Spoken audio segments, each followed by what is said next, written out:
by ASAP. All right, good afternoon. We'll start off with a quick look back over the weekend, which was not certainly a weekend that I'm anxious to look back at, but you have to take the good with the bad, and certainly that was not anything that we want to put up there as a performance to be duplicated. But the fact of the matter is, Tennessee played well. We did not start very well.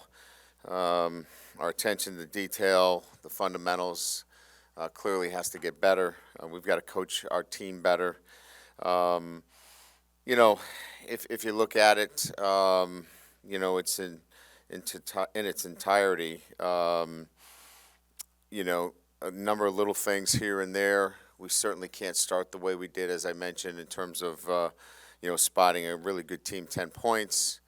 Guys battled, but again, you have to play clean against the top 10 team. We did not do that, and we got what you deserve in a game like that. If you don't play smart football, if you don't play clean, you're going to get what you deserve. So hats off to Tennessee. The great part about it is you get to flip the script and get back to work, which we do that today, and get ready for a trip to Gainesville and a very difficult place to play on the road, and playing Florida, a team that also picked up a good win last week against Missouri. And, both first-year head coaches, certainly looking for consistency with their team. It's a really talented football team on offense. Clearly have, an outstanding quarterback, and, very similar to Hendon Hooker that we saw this weekend. Great size, strong arm, and is very dangerous. So a skilled quarterback, outstanding running backs, Johnson and Etienne, both game breakers. The strength to me on this Florida team is the offensive line. Really good offensive line, and that will be the challenge. They can run the football, and they have proven. I think they're averaging 6 yards plus running the football. So, going against an excellent offensive line, we're going to have to rise to that challenge, certainly. From a defensive perspective, really like the linebacker Miller, extremely athletic, big defensive line. I think Hill was the SEC Player of the Week, had 2 interceptions. So, a talented SEC defense. Offensively, we're going to have to be obviously much more balanced than we were. But we'll go back to work. And look, we're right. You guys will probably laugh, but we're right in the middle of our process. We're working at it every single day, and it's a journey. And I'm excited to be on it. Our guys are working hard to get better every single day, and we'll get back to work at it this week to bring more of the traits necessary. There's a lot of talent in this league. You can't just win on talent. You got to win with, playing smart, and you've got to have a great attitude. You've got to have great focus, and those traits we'll keep working on, and look forward to bringing them, and we'll need to bring them to the Swamp this weekend. So, with that, we'll open up to questions. Coach, you talked a lot back here. You talked a lot about coaching it better. Mm-hmm. How do you self-scout that part of it when you're busy and you guys are busy trying to get the game plans ready for the next week, review the last week, et cetera? How much of it can you actually implement? Yeah, so I think it's a lot more about recognition of your players and what you can do to put them in better positions as you get a chance to know your players even more. And so I think that's where good coaching and good, assessment comes in. And then, how are they retaining knowledge, right? So, everybody learns differently. Is it walkthroughs? Is it whiteboard teaching? Is it more film study? I think we have to look at our teaching, and if it's not being retained, it falls on us as coaches, teachers, and educators to make sure it can't be just, well, he's not getting it. We have to look at and find out how can they get that and apply it and take it to the field. First, how's Will Campbell doing, and any Yeah. update on Garrett Dellinger's MRI? And then also, didn't look like Harold Perkins was used pretty sparingly. Yeah. Is there any main reason for that? 3 questions in one. You did a nice job. Really, yeah, it's flowed very well. Good news on Will Campbell. Had a major test this morning that he passed. I think he's going to be released here in the next hour or so. We've got one more hurdle. We think if we pass that, which we're confident, we'll see what happens. Things are trending in a really positive direction for Will. So we're really pleased. Garrett's got a second-degree MCL, so he'll be lost for this week and most likely next week. We're really thinking that it's probably a 2-week injury for Garrett Dellinger. Perkins, look, as you guys know, we moved him to Sam linebacker. Last week was not a position where, and you know the game. The game was a spread game. You got 2 receivers that are out on the numbers. Harold would have had to be standing out on the numbers playing the game as the Sam. We nickeled out. So we were in a nickel situation. We would have had to change his position back to inside linebacker for that game. We weren't going to do that. This is a game that suits him really well. You'll see a lot of Harold Perkins this weekend. Hi, Coach, right here. What was your reaction to Kayshon Boutte scoring his first touchdown of the season? Yeah, I mean, you always want to see your guys do well. In particular, Kayshon, who's really, trying to, do everything he can to be successful and help our team. So, yeah, you're obviously excited. You want to see more for him. But, yeah, no doubt, I think everybody was happy for him. Brian, you mentioned just the slow starts. Obviously, that's been kind of a thing all season. What maybe we'll go into actually trying to just start faster? Is it multifaceted in a lot of different phases, or is it simply offensively getting off to a better start? Yeah, I mean, I just wish I could give you a better answer. I thought we were prepared. The guys were excited as we were coming out to the field. I thought our preparation, I don't know that I would do anything different. We have to execute better. I mean, that's the way we started the game. We don't catch a ball that, we feel like in most instances that's a catch that, although it wasn't an easy catch, we had to go about 12 yards to get it. That's one that we normally make on a punt return. We've got guys in position. But look, it is what it is. We got off to a slow start again.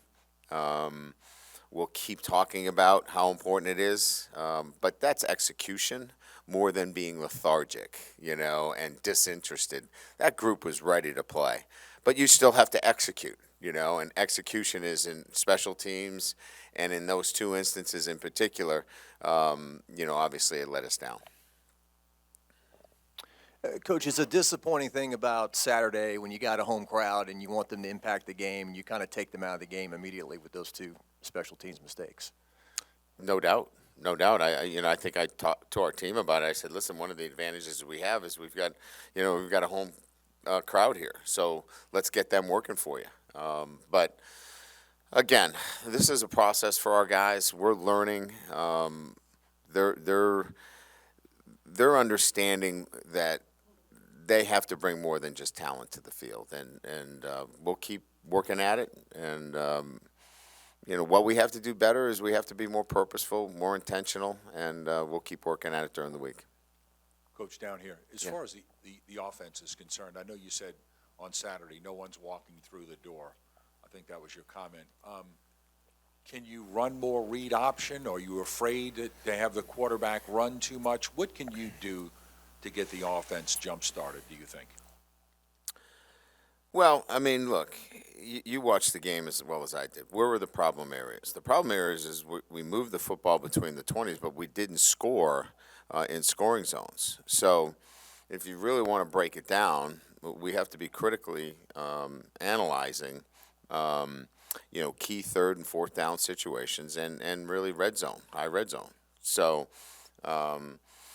it's not really about plays as much as it's execution in those critical moments. And so really probably spending more time during the week in those critical situations in third and fourth down, and how we can support the group in that situation as well.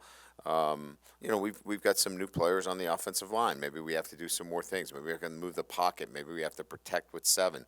Do some things like that as well. So I think it's really more about situational offense than it is adding anything.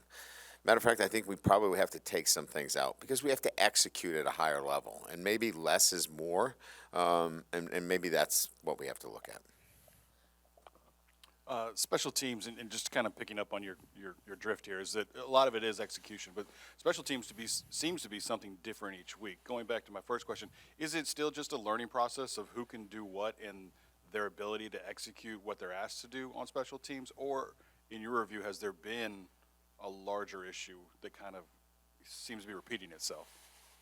Well, look, I mean, the areas that are pretty clear, you watch the game, right? I mean, we got to field the football and we got to tackle in space. Those are, clearly areas that we have to be able to, get guys to perform at that level. And so do we need to spend more time individually on things? Do we need to demand more from the individuals that are actually out there? There isn't like a whole group of other guys that are ready to play. I mean, we're playing front line. We got our starting linebackers on our punt routine, and we've got one of our best receivers returning, kickoff. So it's not like, we've got the JV team out there. These are our best guys, and we just have to stick with it and work at getting better. You talked this weekend about masking deficiencies in a way, kind of as a head coach in season. I'm curious, is that, do you look at a lot of personnel? Is that scheme? Is that play calling? Kind of how do you go about addressing that? Look, right around we're the halfway point, right? We're 6 games into it. Everybody knows their strengths and weaknesses, and then everybody knows your own strengths and weaknesses, right? Because you've been self-scouted and scouted. So I think it's important at this time of the season is that, you start to look at the areas that people want to attack, and you have to be creative. You have to be able to say, okay, they're going to attack us here. What's our answer? How are we going to help our players in this particular situation, whether it be offense, defense, or special teams? Are we better served with a 42-yard punt with a 4.6 hang time than a 58-yard punt that stretches our coverage? All of those things have to be considered across the board from an offense, defense, and special teams. And that's where you go back and look at it critically and say, how can we help our football team? Coach, this isn't a question about playing him now, but just since you got Walker Howard in the spring to now, how much has he improved? How much has he picked up on and learned since you started coaching him? I'd say every day that he's with us, there's more knowledge because I'm in the meetings with the quarterbacks, and he's got a great football knowledge. He's mentally strong. He believes he's better than every quarterback we have, which is awesome. I love that. And I don't mean that in any way other than he just has that kind of makeup, which is what you want. And he respects everybody in the room. But yeah, he's continues to develop, and we have a good feeling about him. Hey, Coach, right over here. You mentioned the 7-man protection, and that might be something you guys want to focus on, I guess, this week. Just, I know you can't dig too much into the weeds, but just, holistically, how does that look? Just as a, overview. Just what do Yeah, you we hope to ran see out of some. that? We ran some on Saturday, and it was pretty effective. Now you're just look. I mean, you're giving something up to get something there, right? So you really have to put a lot on your receivers. They've got to find a way to get open. And it's not a panacea, right? You can pick your spots, and and do a little bit of 7-man protection. But you also got to be able to get the ball out of your hands if you're being pressured, and your 6-man's got to hold up as well. But look, I guess, I don't want to make too much of it other than kind of what the question was posed, is that as coaches, we have to do a better job as well. And so we're going to look at everything that we can do to help our football team continue to get better. In that same vein, how have your tight ends were such a question mark going into the season? How do you think they've done, both offensively as weapons, but also in their pass blocking? I think in the passing game they have been. Look, you're looking for complementary receivers within the group of receivers that we have, and they have been that. Maybe a little bit more. We still have a ways to go in the blocking, and so that's an area that is going to have to continue to grow and continue to develop with that group. Brian, with Dellinger out, will it be Bradford, or are you going to have an open competition this week? Or Yeah, so we're looking forward to our 6th combination on the offensive line.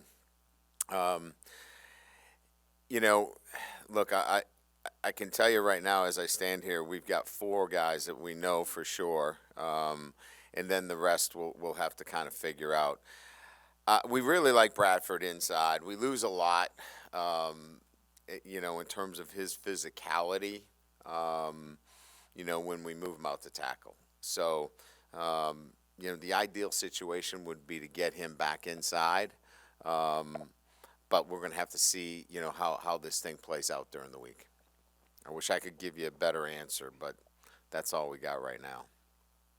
Coach, after going to Auburn and dealing with that crowd noise and everything, how do you think your team handled it, and now moving forward to another place that's one of the loudest in the country? Yeah, I think we'll be okay. I mean, I think crowd noise has been okay for us.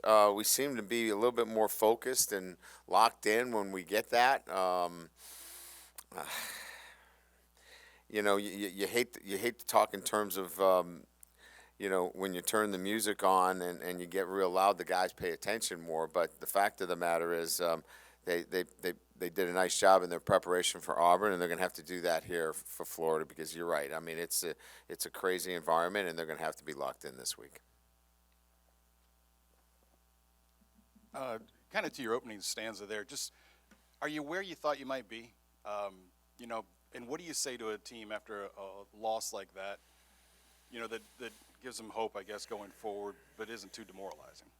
Yeah, well, look, there's going to be a lot of emotions, right?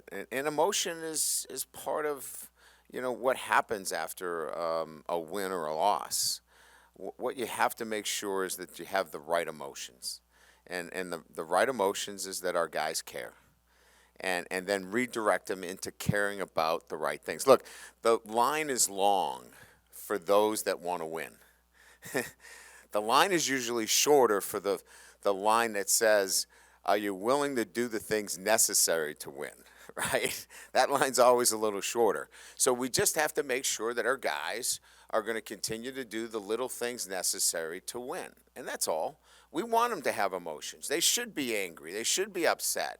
But we have to redirect those emotions into caring about winning. And the process for us, we're just, we're six weeks into the season.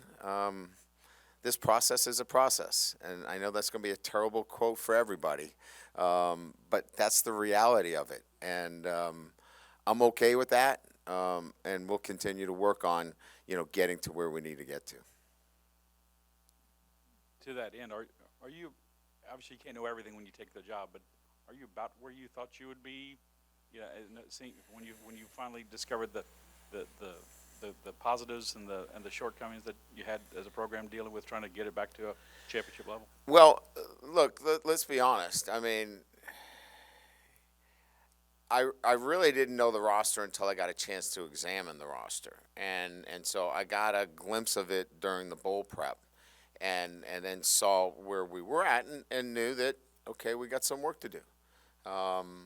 And all I then really cared about is that the guys wanted to do the work necessary. And they have. They have. And we're going to have some more good days, and we're going to have some more bad days. This isn't the first time that I'm going to have to stand in front of you, and we're going to have to answer a lot of questions about why didn't we do this and why. And that is all part of this, and I should have to. But the fact of the matter is, we're in the middle of teaching guys new habits, a new way of thinking, a new way of doing things, and they want to do it. But it's hard, but they're committed to doing it. Ryan, you mentioned just Florida's offensive line, the run game. Yeah. Obviously, gave up over 200 yards rushing against Tennessee. Do you have any level of concern with what needs, or something you need to change on run defense after a game like that heading into Florida?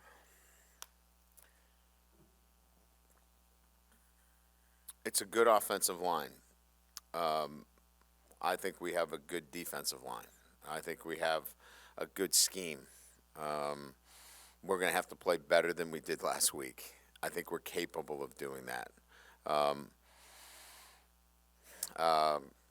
That's why you play these games. That's why you prepare. We have to prepare really well. I mean, we have to play better than we played last week, or we're going to give up too many yards and we're going to have a hard time winning the game. But I have confidence in our group. I think they're going to respond.